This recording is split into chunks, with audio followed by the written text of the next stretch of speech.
terrible. Élan dévastateur qui peut broyer la vie, chasser la beauté même, des rêves innocents qui tracent l'avenir, débarrassés du sang de l'ultime vengeance. Surgit de ce néant nommé indifférence, côtoyons l'indécence et pourtant bonne conscience, celle de cet orgueil qui ne porte pas fleur, mais son contraire même, n'hésitant pas au terme de briser son essence, ces fleurs sont la guerre. Je t'envie, je te hais, toi qui me fais de l'ombre à ce que je voudrais, toi qui existes en vrai, devenu mon démon, le seul qui serait à abattre pourtant. Tu te crois dans ton droit, armé des intentions que tu penses louables, mais l'enfer que tu sèmes n'est autre que démence, n'est autre que souffrance. Les chemins que tu traces ne portent que l'insulte, un outrage cessant qui ferme et sans regret les portes de l'amour, juste par intérêt. L'envie, monsieur, n'est pas née de ce cœur sacré et ne sèmera jamais ce que l'on dit bonheur.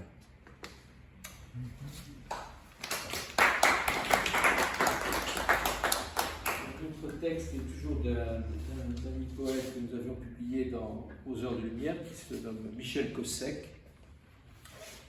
Paris, Michel Cossec. Partir, plus rien à dire, tête décalée, saveurs éteintes. Partir en arc-en-ciel brûlé, partir sur une traverse d'exil. On laisse un ciel vidé de ses constellations phosphorescents. On cherche une nouvelle naissance du jour. Zoran musique, conjurant les peintures noires qui scandent. Nous ne sommes pas les derniers sur le cadastre des cadavres. Partir de guerre lasse quand chacun s'ignore dans la haine, s'entraide dans les armes. Sigis, comme on se terre, la défunte raison Sigis d'Azaz à Kiev. Petite note, la peinture de Zoran Muzic, peintre slovène déporté à Dachau suite à son refus de s'engager dans la SS, rend un culte et un visage à une humanité que le nazisme a jetée dans les fours de la crémation. Zoran signifie naissance du jour. La critique d'art, Maryse Hemmel, qualifie son œuvre de linceul pour l'humanité. Nous ne sommes pas les derniers et Cadavre et Cadastre de cadavres sont les titres des deux séries d'œuvres de musique. Les peintures noires sont une série de Goya. D'autres textes très courts aussi de Serge Papiernik, qu'on a vu à plusieurs reprises.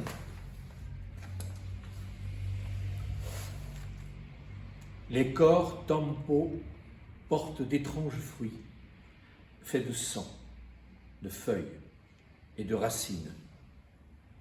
Corps qui se balancent dans la brise, fruits étranges suspendus, scènes galantes, parfum de magnolia, forever, les yeux exorbités et la bouche tordue, odeur soudaine de colère brûlée, le fruit est dévoré par des espaces.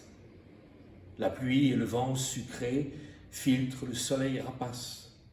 Le corps tombe, étranger et amer. Je suis cette dernière feuille, l'été a pris le reste. Je suis la dernière pousse, quand le vent d'hiver souffle. Je me réchauffe et flotte jusqu'au sol. Ils veulent tous s'accrocher. Ils disent que je suis endurant, que j'ai vécu, l'arbre lui-même.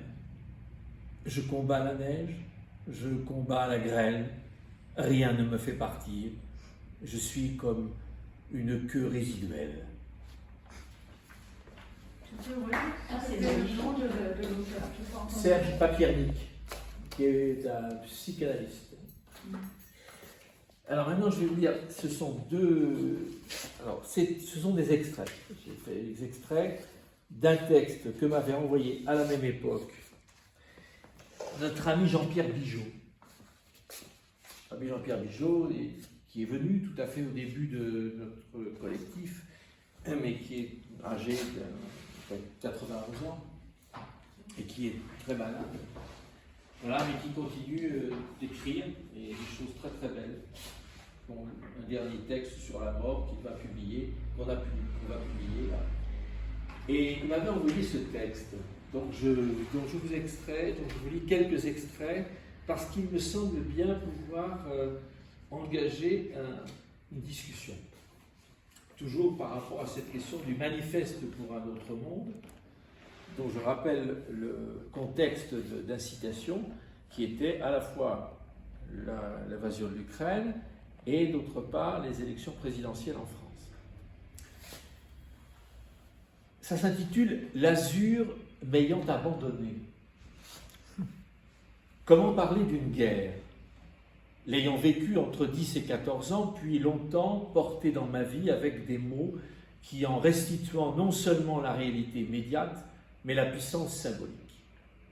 Car la guerre est un crime de la construction culturelle et doit être regardée en face, au même titre que la folie à laquelle elle n'est pourtant pas réductible. La volonté de détruire l'autre et le monde avec lui poursuit l'humanité, telle une sorte de rêve où l'enfer vient se substituer au paradis perdu. Les causes des guerres, maintes fois étudiées, ne font sans doute qu'en dissimuler les profondes racines, l'emmêlement même de ces racines avec ce qui relève chez l'être humain de sa créativité. Il arrive que la guerre approche et que la crainte qu'elle suscite ne fasse que dissimuler le désir qu'en ont jusqu'au peuple trahi. C'est le malheur redoublé de ceux et celles qu'on a roulés dans la farine de la paix éternelle et du progrès. On doit chasser ces démons. Le vide à l'intérieur de soi en appelle à des ruines. Nous sommes comme des enfants abandonnés. Il est alors temps de nous réinventer comme les exilés d'une terre déjà brûlée. C'est, il faut le redire, que nous vivons dans une époque qui s'est mise sur le déni de la mort comme sur une promesse d'éternité. Et pourtant, les guerres n'ont cessé de ravager telle ou telle partie du monde. Nous ne comptions pas ces morts. Ils disparaissaient avec nous dans un flot d'images qui n'a fait qu'alimenter un rêve collectif dont le contenu certainement ambigu nous échappe. Il aura fallu que ces films d'horreur, si étrangement rassurants sans doute, se fracturent d'un coup sous la poussée d'une proximité dangereuse pour que la pensée, comme le sang, se fige dans l'émotion. Elle s'est mise à rationaliser l'angoisse en soumettant le drame aux analyses nécessairement hâtives et aux conclusions spécieuses. Sans doute, la peur aura-t-elle trop cédé à la guerre, ce qu'elle cache dans les fausses apparences de la paix des chaumières. Les maladies se projettent sur d'autres corps si les malades tiennent à s'imaginer qu'ils sont en bonne santé. Au sortir d'un épisode où l'épidémie déjà évoquée a ébranlé les défenses d'une démocratie inquiète de son destin, la menace de la guerre s'est coulée dans le lit que notre doute lui offre. Il serait temps non seulement de revisiter notre histoire, mais de la réinventer. S'il faut en juger par les situations extrêmes où des inconnus sont capables de s'entraider, c'est que le cœur, qui est aussi l'organe du courage, n'est pas si loin de l'esprit que notre prétention lui préfère. Ni la charité, ni l'assistance ne créent véritablement les conditions des liens sociaux. Dans une société de la concurrence, c'est-à-dire de la rivalité instituée, il est temps de promouvoir la gratuité de la sympathie. Elle vaut bien la naturophilie et on devrait pouvoir penser qu'elle participe de la même nécessité. Que faire ? Que faire l'amour plutôt que la guerre ait été le mot d'ordre d'une génération à la fois inspirée et quelque peu naïve ne nous empêche pas de réinventer la vie sociale en fonction de ses besoins les plus pressants. Le militantisme des camarades a trop souvent cédé la place au nombrilisme des enfants perdus de la République. L'école même a disqualifié les savoirs qu'elle est censée enseigner en cédant avec l'insuccès qu'on sait aux seules attentes d'une économie déconnectée des valeurs fondamentales. Contre la guerre, l'apprentissage de la vraie vie, du traitement des conflits et du partage des acquis pourrait et devrait être la contribution d'une école éducative telle que la rêva en son temps Romain Rolland. J'ai donc consacré ma vie d'après-guerre à l'éducation des adolescents en quête de vérité. Et après 20 ans de ce merveilleux travail, j'ai apporté les adultes en souffrance l'aide exigeante de la psychanalyse. Il faut sans doute, pour aimer la vie, s'entendre tant soit peu avec ses limites et donc avec la mort. Il faut bien, pour que la connaissance de la mort ne passe pas dramatiquement que par la guerre, il faut en revenir à la connaissance de soi et de ses propres conflits, et fût-ce par l'introspection, encore et toujours aussi par la connaissance des autres qui constitue la matrice de notre culture. Car la société est notre mère et non cet agrégat d'individus auquel notre République est tentée de se réduire. On sait que la guerre rapproche ceux qui la font comme ceux qui la subissent. Essayons d'inventer autre chose. Nous avons tenté de le faire après la libération dans les années 50, mais la prospérité s'est rabattue sur les consciences. Les élites ont pensé le monde comme un livre, voire une œuvre, et finalement, sans toujours se l'avouer, une entreprise.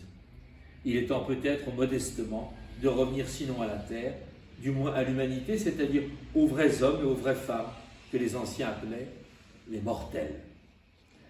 La réalité qui contient le rêve peut aussi être aimée pour ce qu'elle est. Je fis un feu, dit Paul Éluard, l'azur m'ayant abandonné.